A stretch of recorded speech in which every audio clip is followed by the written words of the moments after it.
Hey, everyone! Today's tutorial will demonstrate a simple example of how to manipulate data in your tables through workflows. With workflows, you can connect to your CRM via API to retrieve, send, or update data. For this tutorial, we will show how Engini retrieves data from Salesforce, creates records, updates them, and deletes records according to your needs. First, create a table.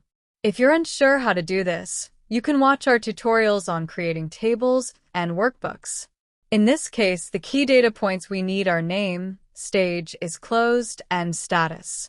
Next, let's create our workflow. For more detailed information on how to create a workflow, you can check out our detailed tutorials on this topic. In this example, our trigger will be manual, but you can always adjust the trigger to be scheduled or triggered by a webhook. We will retrieve all data related to opportunities in Salesforce and populate the relevant columns in our workbook accordingly. As you can see, we are using getRecords to retrieve opportunity data.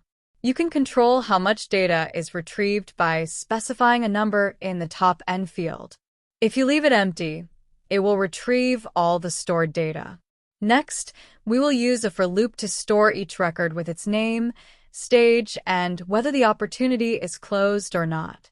As demonstrated, all the data is stored in our table and is ready to be managed according to your needs. You can easily control the data that is automatically inserted into your table through a workflow. Whether you want to delete, update, or add new records, you can do so based on the specific conditions you set within the workflow, allowing for full flexibility to suit your requirements. Next, let's organize our table to fit our requirements. For each record we populate, we want to check whether the opportunity is closed. We do this by checking if the is closed field is set to true.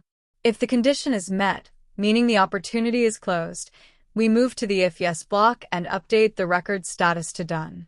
If the condition is not met, meaning the opportunity is not closed, we move to the if no block and update the record status to waiting. Now, you'll notice that the table has updated the statuses accordingly. Each opportunity record that met the condition has its status set to done, while the others are marked as waiting. Assuming there are few records that are not relevant for you to store them, and you want to remove them from your table, you could also easily do this with a delete action through your workflow. In this case, the only relevant opportunities are those with the stage qualification, meaning these opportunities are pending and not processed yet. Any other opportunity stage is not relevant for our current needs, and we would like to remove it. We add a delete records action and set the filter to delete any record that its stage is closed one. After running the updated workflow, only the relevant data, those marked as qualification, remain stored while the others were removed. This is just the tip of the iceberg when it comes to Engini's capabilities. You can perform a wide range of actions, including pulling relevant data from your table into any of your systems using API, managing boards efficiently, and much more. And that's it. You've successfully built and completed the workflow in Engini.